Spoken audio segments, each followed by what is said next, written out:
Well, you can get him Frankenstein. You can get him Frankenstein. You can save that girl of mine. You can get him Frankenstein. Oh,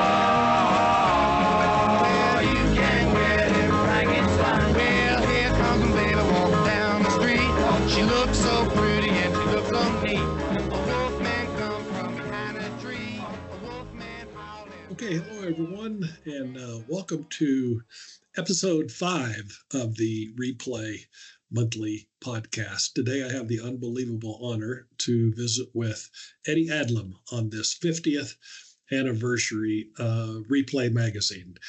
And Eddie is the founder, he's the publisher, and I don't remember an industry in my career without Eddie Adlum at the show, taking pictures, writing articles, putting out the magazine. It has certainly become the preeminent magazine of our industry. His stories are endless, and we're excited to bring it to you.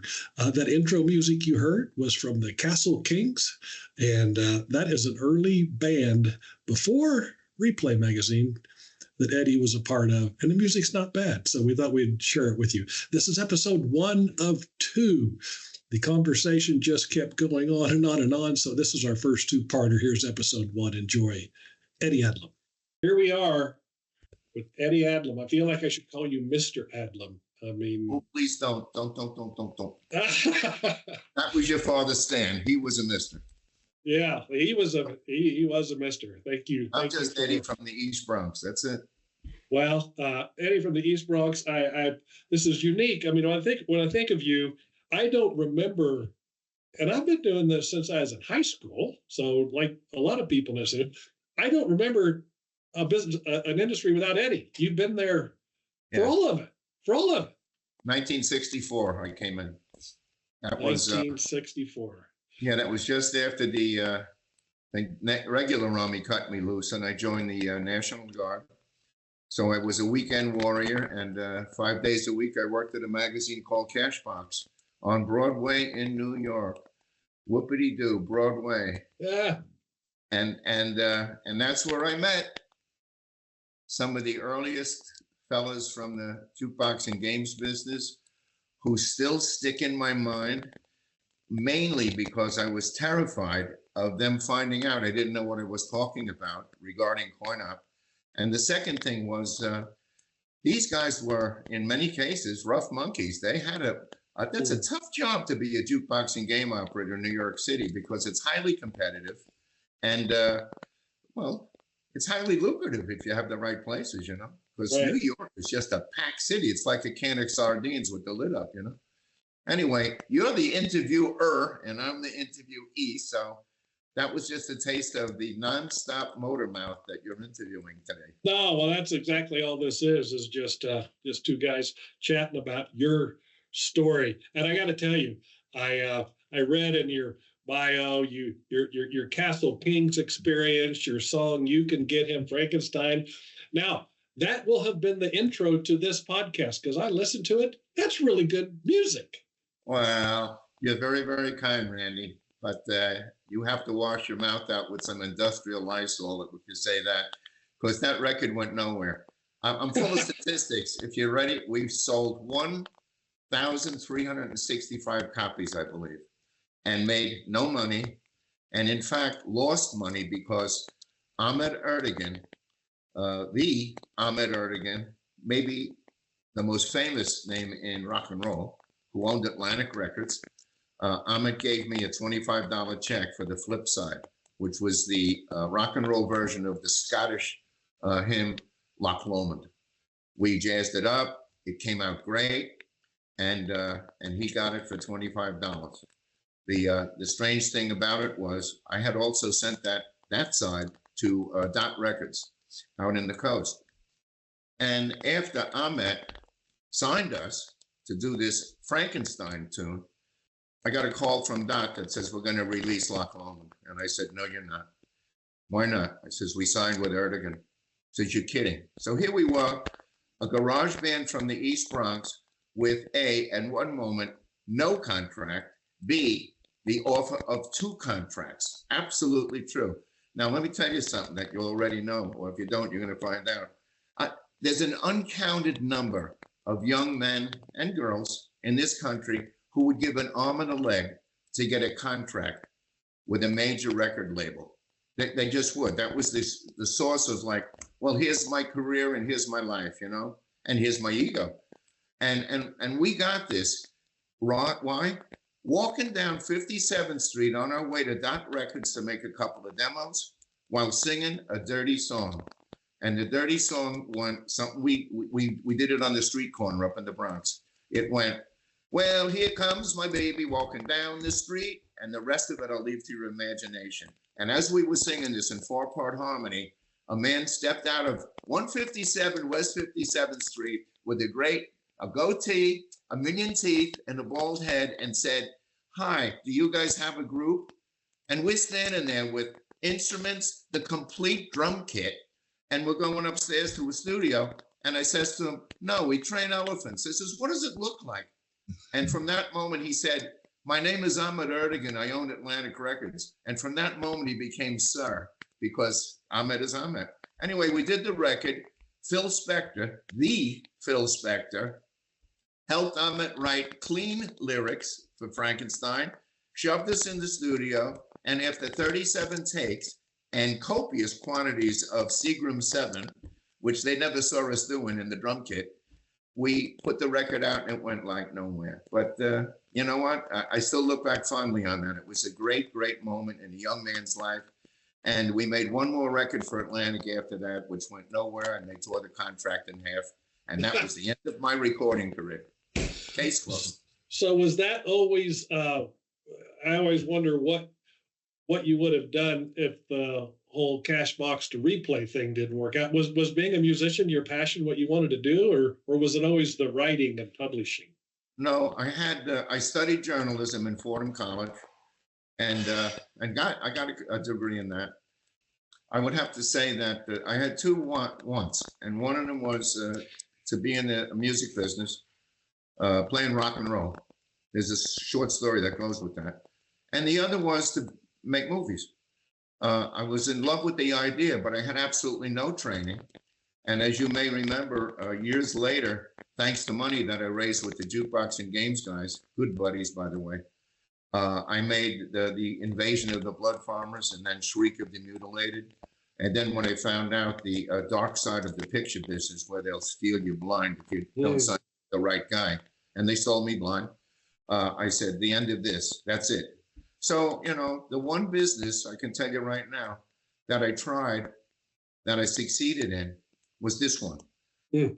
Okay, music and games.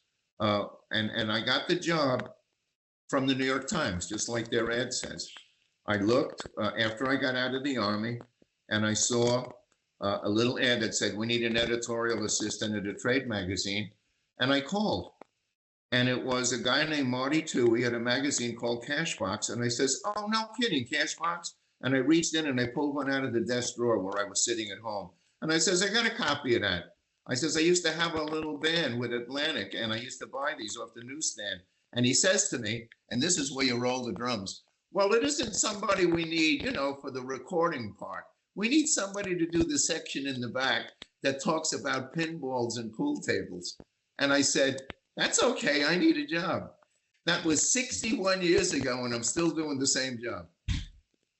Anyway, to put a cap on that occupation thing, I had no talent really for music, just a lot of ambition, which counts. And I had no talent for making movies. Without any education, I couldn't even turn the camera on. But we did it anyway. And we got them on the screen. But there was no money in that, and it was a lot of fun, but it wasn't lucrative whatsoever. And I had a wife and 2 kids, so you know, what did I do? I stayed with Cashbox until he moved. He, being George Albert, the owner of Cashbox, I stayed with them for 11 years, including after they moved to Hollywood. Hollywood is its own universe, and one day I'll talk to you about that. But in the meantime, from New York, which is an honest, gritty, fun, just insanely busy community of operators who took me under their arm and said, here comes Eddie. good, bad, and sideways. You know what I mean? We had all kinds of guys in the business then. From that to Hollywood, where the favorite phrase was when a guy met you, I love you, I mean it sincerely. Let's do lunch. And, oh, by the way, what's your name again? Yeah. So yeah, one was a scrupulously honest, hard-working business run by Jewish guys, Italian guys, a couple of German guys who had gotten out of World War II with one idea in mind, and that was to go into business for themselves.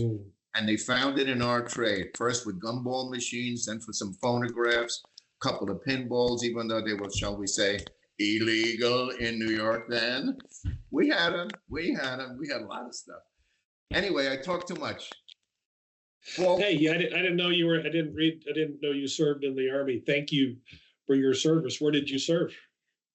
I served 6 months in the real Army in Fort Dix, New Jersey, and then 5.5 years with the Boy Scouts, as I call them, known as the National Guard of New York State, which we successfully defended New York against the National Guard of New Jersey. That might have been. That's probably a bigger job than it sounds.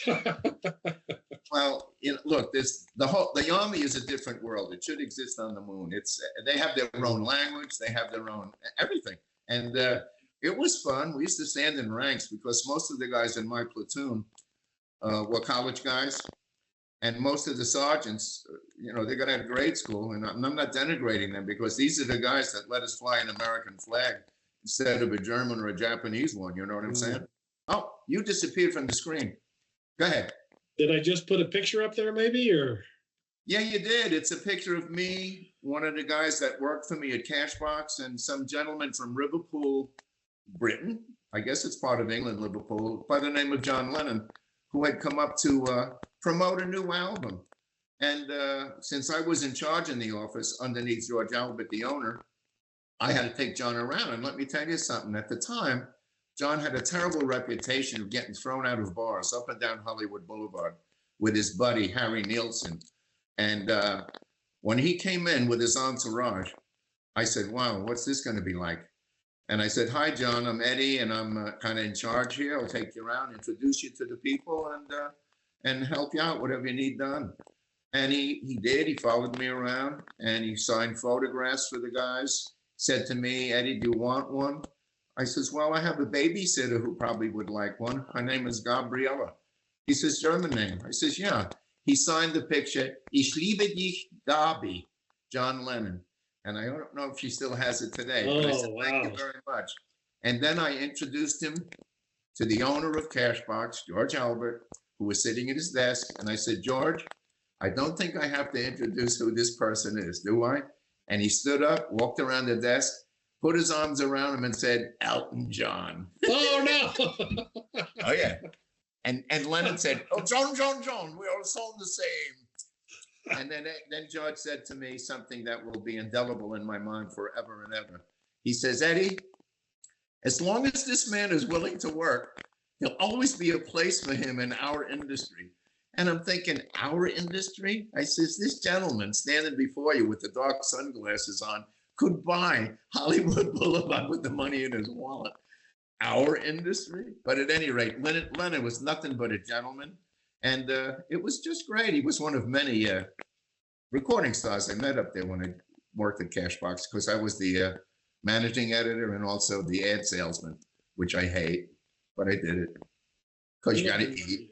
You're looking pretty svelte in that picture too, Eddie. Yeah, well, we had the sideburns and stuff then going. Yeah. Well, in the middle is still a buddy of mine. He bounced around all over the place, ended up with MCA Records, made an album, didn't go anywhere. Bowie, as I call him, is a dear, dear, dear friend of mine who's had ups and downs, starting with getting blown out of a foxhole in Vietnam and fighting the establishment ever since to get some sort of recompense for that. But he is on, I forget what it's called, but he gets money every month from the government. And he's got about 500 things wrong with him. Great friend. Oh, great story. I'm not the sharpest knife in the drawer, but I think you put out 600 issues of RePlay magazine. Oh, gee, I never did the math, but yeah. Does that seem possible? Well, I missed one issue in there in the beginning. I did. So there's 11 issues for the first volume. That's how you measure magazines, they should probably. And of course, 12 for each one of them. So if you can do head math, multiply 12 by 50 minus 1. And that's how many books we put out. In the magazine business, by the way, they're called books. Books. Yeah, 599 books then. Yeah, we have our own jargon, you know, such as, I'll give you a sentence, you'll say, I don't know what that means, and I'm forgetting too. I once said something to my first wife, Tippy, who was my partner in RePlay, that we needed some supplies. She says, there's something more important on the table, Eddie. So backburn the ruby lith. Now, just find 8 other people on the earth that know what backburn the ruby lith means, and I'll say, this guy's over 85. Yeah, but that goes way back. I swear to God, Randy, I've been in this business so long that I remember when we worked at Cashbox, we printed in Meriden, Connecticut, and they used a linotype machine to make the headlines. A linotype machine is the most outrageous piece of equipment ever invented by man or beast. It operates, first of all, it weighs as much as a cruise ship. Second of all, it makes headline type, like the pinball comes, all right? Each one of those is a punched out letter. Each one of those is filled up with hot lead, fed by the linotype machine into reverse type, and then cooled, and then dropped into a tray, and then taken by a typesetter who picks that up and puts it on the page. So it was insane. It was about maybe about a week development ahead of Gustav Gutenberg. You know what I'm saying? I mean, it might as well have been a wine press, but it was a very primitive way of making magazines and newspapers, which has been replaced today by, of course, digital printing and so on. Today we print in Pontiac, Illinois, and we never go to the printer. I used to go to the printer all the time when it was local. They used to say, Eddie loves to put his hands in the ink. And I did. Of all the jobs, and there's lots of them associated with being a publisher of a magazine, I would say nothing appeals to me as much as what we call production. Today, of course, Keith Snodgrass, who, you know, is the editor and so many other things, is the production manager as well. She should be 3 people, but for some bizarre reason, God has given her the ability to do those 3 things in one body. And along with Barry, my sales guy, and Ingrid, of course, who does the charts and the subscriptions, and Matt Harding, who was a editorial assistant and just travels everywhere for us. We have a small, but really excellent staff, run by a guy who lives in the past, but struggles to stay in the future and manages to operate all the elements of a computer that he finds necessary and nothing else. So, well, it did take Key and I about a year to figure this out. So it wasn't pretty, but we did. And she's been fantastic. She's my partner here in the crime and keeps me with all the right information, gives me some great feedback. So this doesn't happen without Key. So no surprise to you. Right. Go ahead. I'll give you some space to think, because I never shut up. I warned you about it. Oh, you're good. We could talk for 3 or 4 hours when I got written in front of me. Yeah, I also look at the screen here on my computer, and I see a guy who's very old. I have to tell you a funny thing. I don't think I'm that old. I think I'm 21. And I guess that's why I live past 86, you know. But yeah, I'm looking at a gray-haired fellow who has bushy eyebrows, and is very happy to see you again, especially in this environment. So, well, I tell you what, it certainly attitude is everything, and age is just a number. And you just got such a magnetic, great attitude that served you so well, and so many people have enjoyed. I go through the roster of people that you just know everybody in this industry. But I do want to ask you a specific question. So when RePlay was when you first went from Cashbox to RePlay, I'm going to see if this cigarette jukebox industry can actually support it. Who were the early people who you look back and go, this doesn't happen without him? Who are those people? It's very easy to answer that question, and I'll try to be brief. Lenny Schneller, who gave me the very first operator list from U.S. Bigots, A.D. Palmer from the Wurlitzer Company, who gave me his operator list. And can't even remember who it was, but some friend, I think George Hinker from Rockola, who gave me their operator list. And we spent a ton of time combing through that to get out the duplicates and the obvious, this guy's dead, this guy this guy that. And we came up with a list.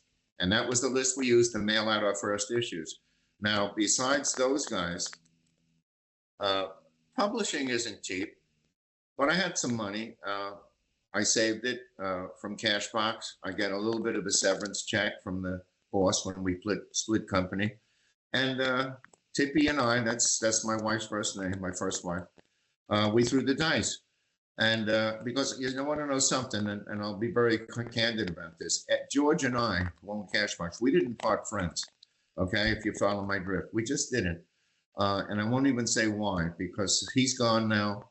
And if it wasn't for him, I wouldn't have RePlay, because working for him showed me how to do a magazine from the public side, going out and shaking hands and selling ads and covering concerts and those kinds of things, to the private side, in the office and down at the printer, the part that I really love the best. You know what I'm saying, Randy? So if it wasn't for George and his Cashbox, which is, gone, I wouldn't have RePlay. So that said, I put, I think, $18,000 of my own money into the project, and then I called my friends. And one of them was Al Rodstein, Philadelphia distributor, and one of the finest, smartest men that ever walked this earth. Millie McCarthy, the president of the New York State Operators Guild. And with that money, I made the first issue. And I got Freddie Fender, who had the #1 hit in those days. It was a record called Wasted Days and Wasted Nights. People won't remember it, but he did real good with that. Yeah. And he sat on an old Wurlitzer. And I got a couple of operators from San Diego, where Freddie happened to be performing. Dot and Bill Worthy, Star Services, they were called. She was called Miss Vanilla because she also operated ice cream machines in those days. Anyway, the two of them flanked Freddie sitting on the Wurlitzer, and we had our front cover. And off we went. And then the rest of it is one after the other.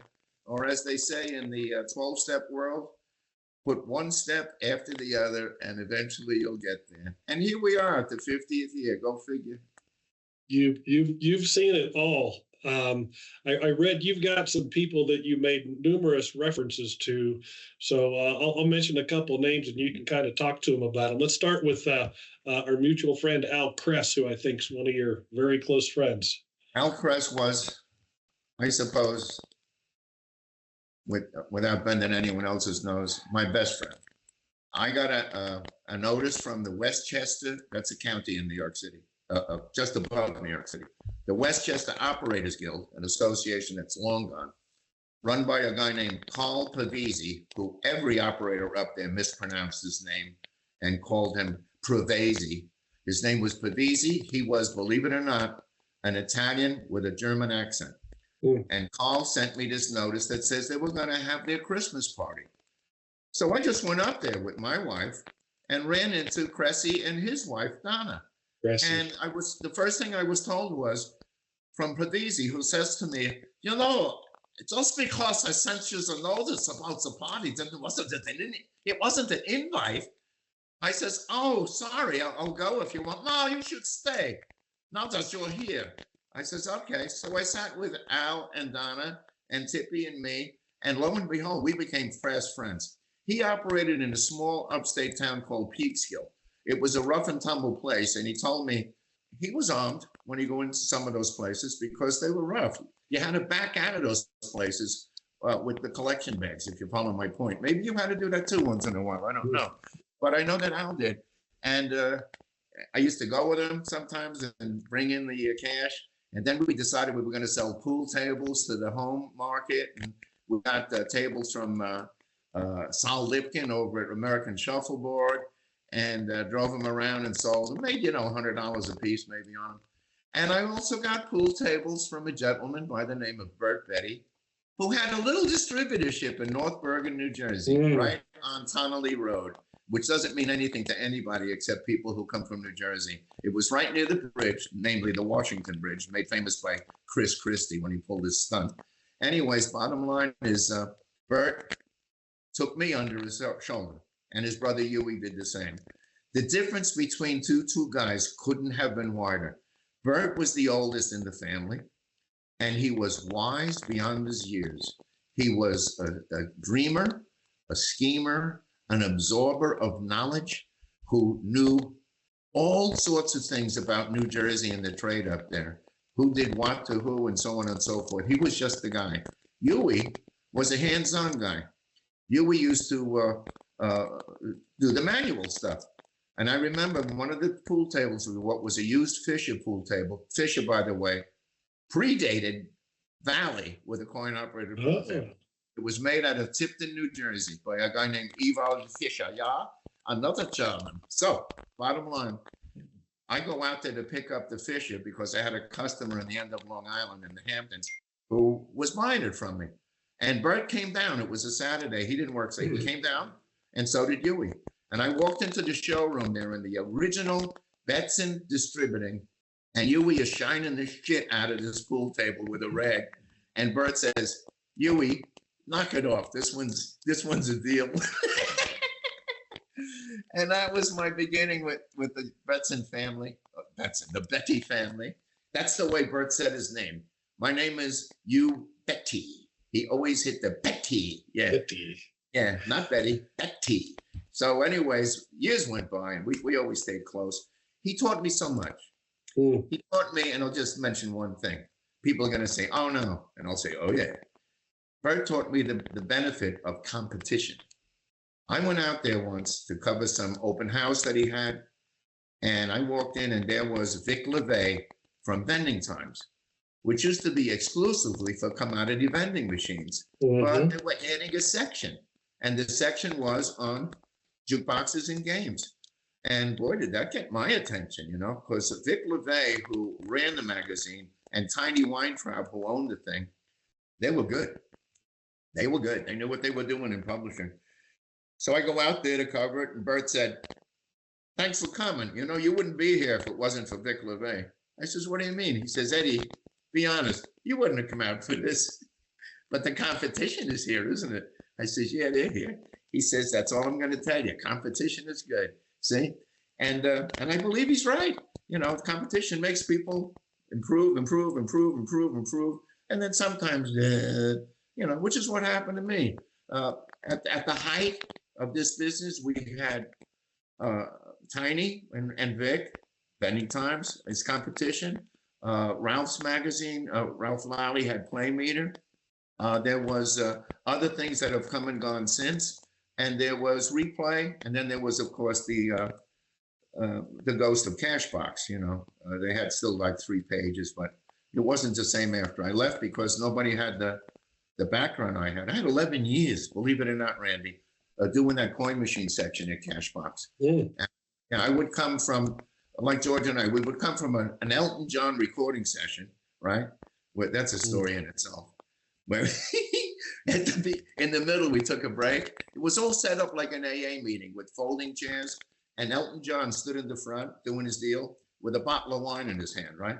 And he's swaying back and forth as the music is playing. And we're all swaying back and forth in the chairs as Elton John, the Elton John, with a pork pie hat and a bottle of wine, is swaying and everything. And now it's time to take a break. And we go up, and Elton John says to George Albert, the owner of Cashbox, he says, what do you think of the music, George? And George says, F you, you're hogging the booze. Oh, geez. Yeah. And he looks at me and he says, who are you? And George says, he's my boss. George talked like a jukebox operator. He's my boss. And he says, I thought you owned the Cashbox. And I says, that's some of his shit. I says, don't listen. He says, what do you think of the music? I says, I think it's autobiographic. It was the Captain Fantastic album. And he says, you know that? I says, I guess that. He says, it was.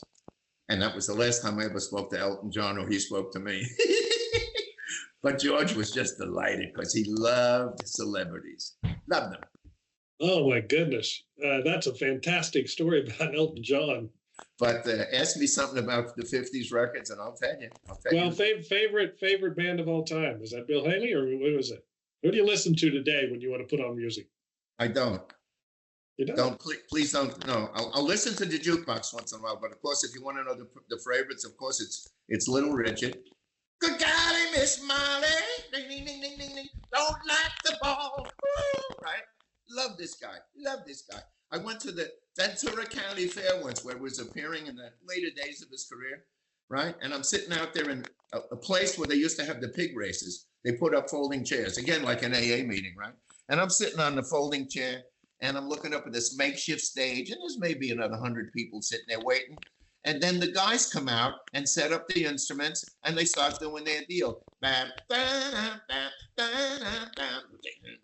Warming up for himself, who was still backstage. And I'm listening, everything great.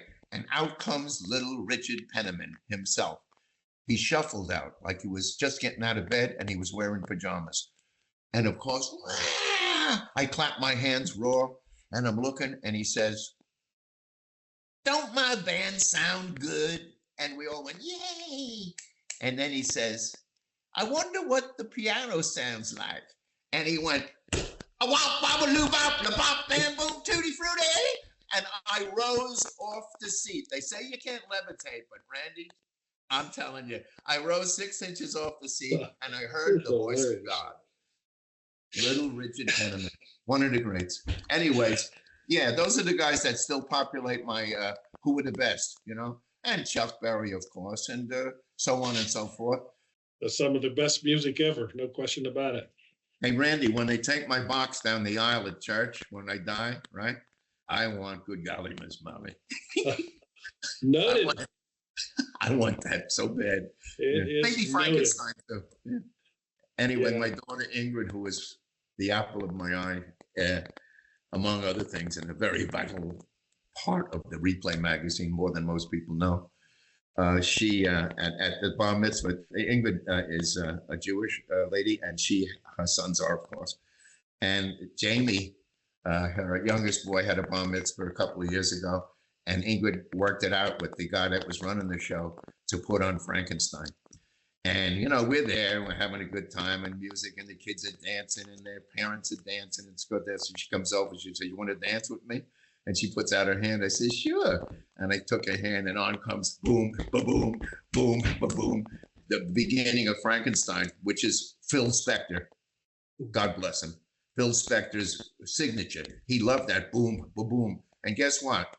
Go ahead and try to do that with your foot on a drum pedal. You can't. Your whole leg seizes up in a muscle spasm. So my drummer, Jimmy Walker, he laid on the floor of the Atlantic recording studio, took the hammer in his hand, and played the drum that way. No way.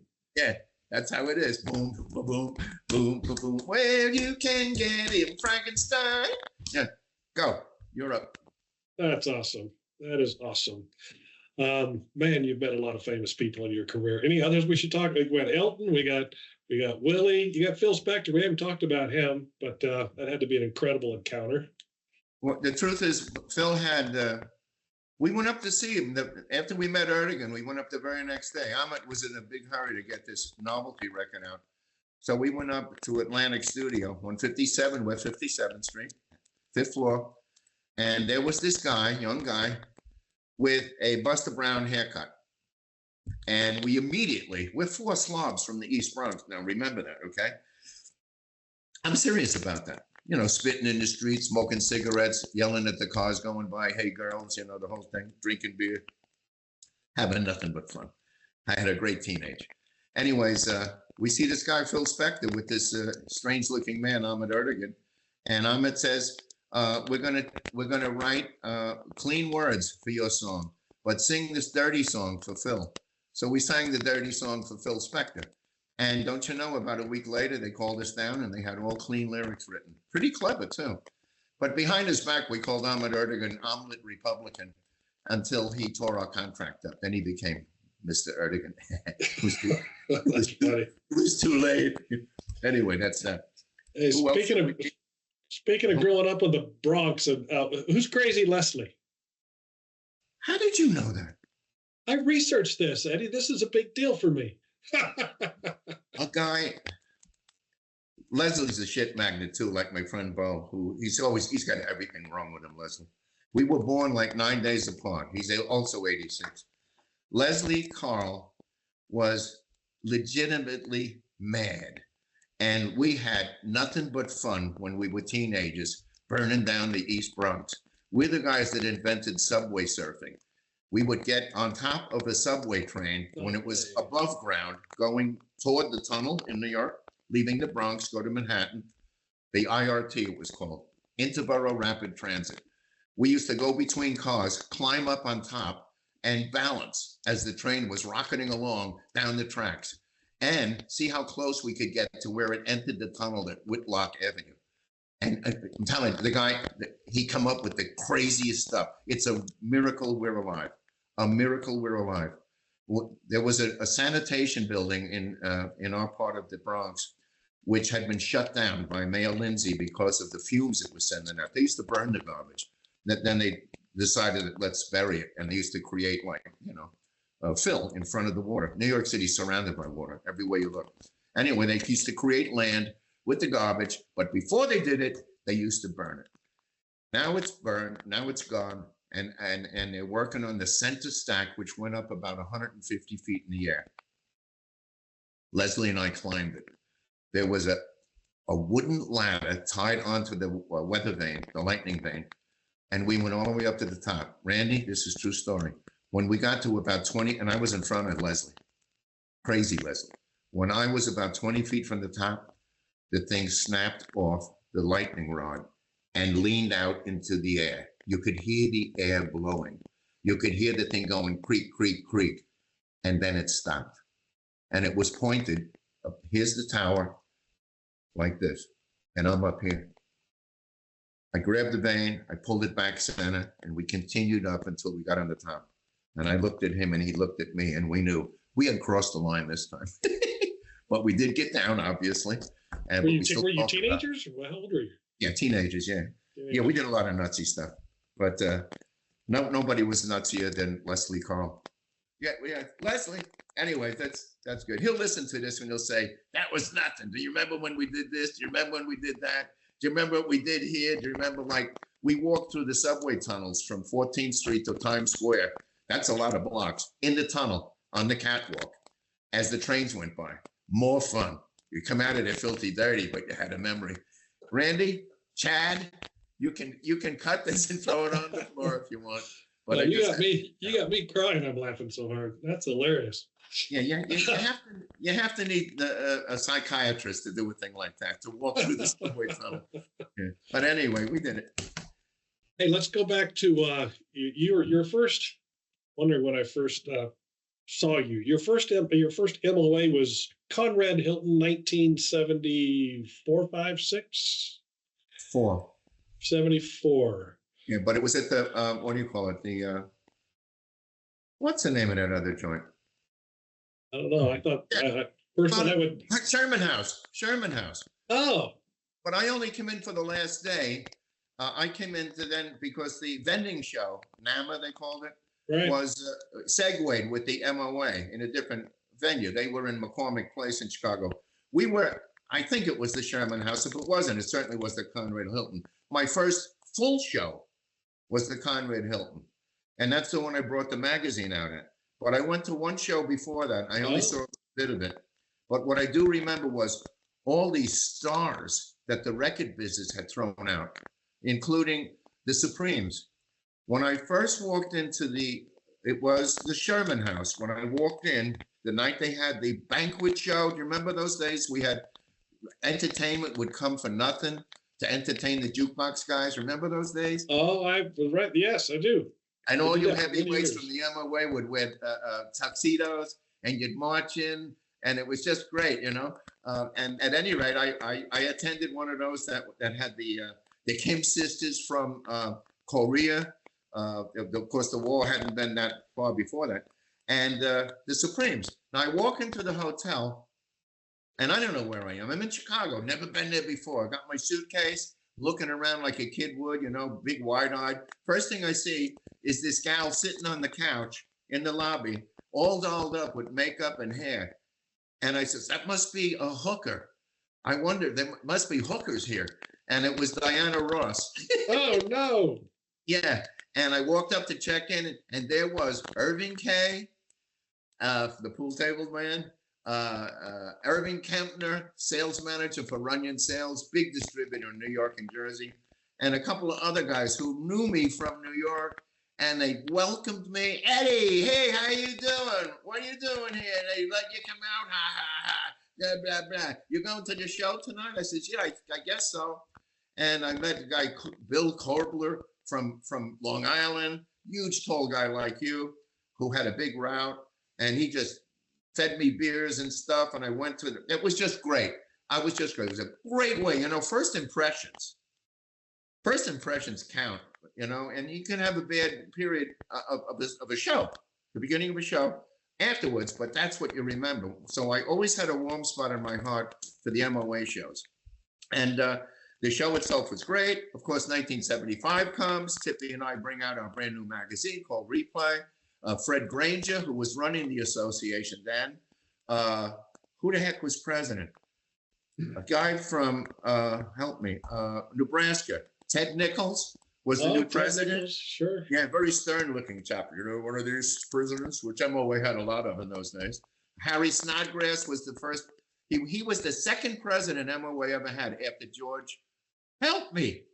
Come on. Who founded MOA? I wasn't around then. I should have done my homework here. Well, George, and not George Elwood. I remember Lou Potasek was up there somewhere. He was a Kansas guy. Well, yeah, I remember. He came from Oakland. He had a route up there, and there's a story about him. At any rate, bottom line is I knew Harry Snodgrass a little bit. And then the presidents, as they went along, there was a period, Randy, where maybe even 30, 40 years into this industry, I could tell you the name of every single president that MOA then became AMOA ever had. And I enjoyed the shows. I enjoyed them. Most of the ones in the beginning were in the Conrad Hilton. And it was an old creaky hotel, but it was a monument to the founder, Conrad Hilton. Lots of stone, lots of ornamentation, gargoyles, all kinds of crap with a cupola on the top of it and blah, blah. And what the best part of the shows for me, you'd go in the basement and you take pictures of the exhibit booths, okay? And there was only a handful, maybe 20, 25. The four jukebox guys ruled the industry. They ruled the industry. There was Wurlitzer with A.D. Palmer and Bob Baer and Rolfing. Old man Rolfing never came to the show because he was ashamed of making jukeboxes. How's that? True story. Then there was Rowe, which was those days called Rowe Automatic. And I forget who Fred Pollock, Jack Harper, Pat O'Malley, Canteen, big guy. They owned them for a while. And then there was Rockola, George Hinker, Old Man Dave Rockola, who later years I wrote a letter to President George Bush, the real George Bush. And I said, you know what, even though he's a Canadian, you got to send him a presidential letter because this man is huge in American entertainment. He built Rockola jukeboxes all these decades, and he's also named Rockola. So I says, how about getting a letter out to him? And don't you know he did? Really? President Bush signed it, and very nice letter. I was shown a copy. Donald Rockola called me up. He says that my father was tickled to death.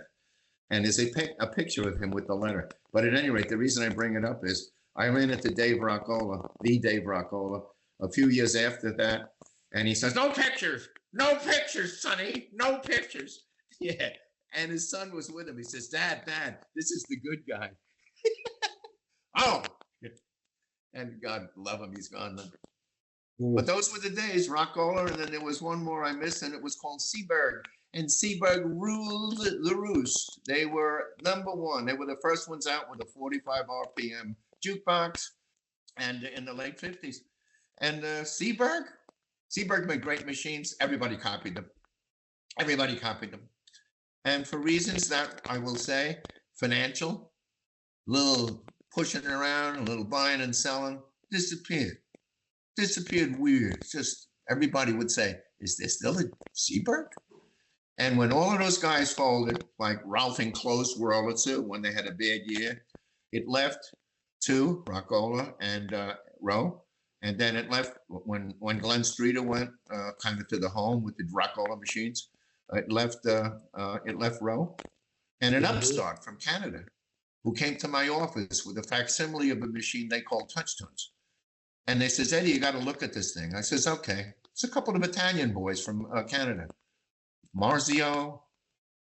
Oh my God, I can't remember these names, Randy. I'm sorry. And they says, here's what it does. And they showed you pictures of albums and records. He says, touch the screen. Oh, hey. I says, this has got promise. The rest of it's history. One of the great disruptors in the history of the coin machine business. That, the electronic pinball, the 6-pocket pool table, which was illegal back in my time, because they wanted you to buy a pool table, a pool hall license to put one pool table into a bar. And Millie McCarthy, the lady from New York, she got that changed. Opened up the state, the country opened up. Valley came along with a piece of wood that just lasts forever. And I've had the privilege of being in many factories, but the one I liked the best was the Valley factory, which they still have up in Bay City, Michigan. And well, we make them down in Texas, but I remember that real good. The VNEA, which is a league that their president, Chuck Millen, started with Dick Hawkins, another friend of mine from MOA. And there's another dark story there. They caught him with, I think, 6 bogus counterfeit video game boards on a route of, that stretched from the moon to Weehawken. They busted him while we were at an AMOA meeting. And they made a big stink out of it when he was president of the association. And I got them all together. Well. Yeah. Now, the hawk he's a hawk. You're kidding me? Just you could eat off his face. He was that clean. I'm saying, what is this all about? You're going to have shit ending up on the route once in a while. And then you say, oh, I didn't know that. You can throw that away. Well, the hawk was fingered by the FBI when Frankie Ballou was president of what was now called AAMA. And I got them all together in a room. And they said, what are we doing here, Eddie? I said, I want you to squash the charge. And they said, why? I says, it's the MOA president. And I says, and this is Dick Hawkins, or didn't you notice it? You know who that is? I do, don't you? And Frankie looked, and they looked, and everything looked, and lo and behold, it went away. But in the process of that, I became bad Vascom, because I used to run editorials and say, how can you blame an operator for operating a used circuit board, used in Japan, packaged up and mailed to the States, then put into a machine? Those are the days we were converting videos, remember? Before it went on its face. Is this the parallel boards issue? That's the one, buddy. Nobody called Randy a dummy. That's exactly right. Parallel circuit boards. And these were legitimately made products that were illegal in the States. Why? Because the American subsidiary of the Japanese parent had a patent on the game. And they said, we didn't okay that. We okayed only the ones we sell. Well, and I got a little hot about that in print, many times. And Gene Lipkin, okay? Him and a bunch of other manufacturers got me in a room. And they says, you're pretty well biting the hand that feeds you. You live on ads. I says, I know I live on ads, but I certainly have enough integrity to remember one thing. My constituency are the jukebox and game operators. They're the ones who are putting down $65 a year to buy RePlay. And I says, and if you want to know, tell me the truth. I says, I know why you're doing this. And I don't blame you for doing this, because this is business. But you know what? It makes no sense. Can you do it in a different way? Isn't there a better way to do this? These are legitimate boards. And by the way, in case you don't notice it, you're cheating out the Japanese operator who has no more use for this Space Invaders board, who wants to sell it to a guy in Texas. And he can't, because he's breaking the law over there. So the whole thing was just a stink. And if I remember correctly, George Bush, the real George Bush, was president at the time. I believe he okayed it and said, let's just stop doing this parallel circuit stuff. Yeah, so that became a piece of history that was kind of painful. And it did pit the operators against the manufacturers. And that took a while to heal. But today, I think it's healed. I hope it's healed. We have two associations. One of your questions that you told me about before we interviewed was, what did I think? We needed one or two associations. Well, Bill Cravens used to say, if it ain't broke, don't fix it. Right now, it seems to be working. We have AMOA, which predominantly serves route operators, and the AAMA, which predominantly serves manufacturers, distributors, and FEC owners. So you have these two. Is there overlap? Yes, there is, of course. It's a good idea to belong to both, but, you know, one's enough right now. And they're doing a job. They're watching out in DC for stuff.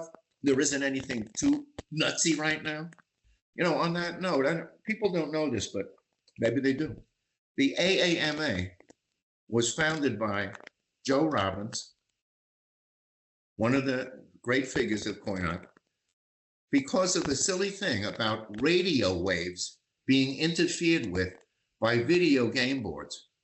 It was doing something, and the government, or whatever, the department of that government had contacted the powers that be, like Atari, wanted them to put them in some sort of cages, put the boards in the cage. It was more money and more work, and, you know, and Joe said, let's fight this thing. So he started the AAMA with that in mind.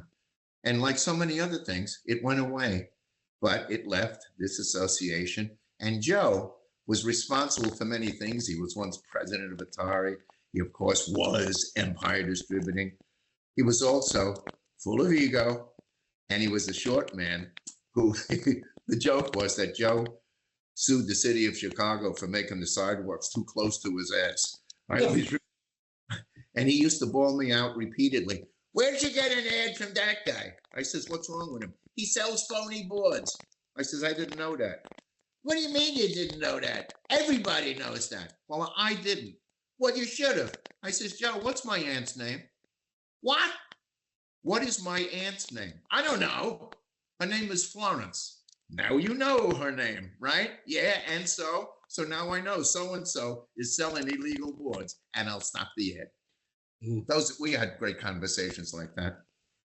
My old friend Bill Beckham was in the middle of that, and he educated me. Oh my God, he along was the my way. pal too. Was he your friend? He's a great human being. He was Miss a him. lovely man, and he just picked up on that and ran with it. Yeah, He did. God bless him, wherever he is. I guess he got out of coin-op, right?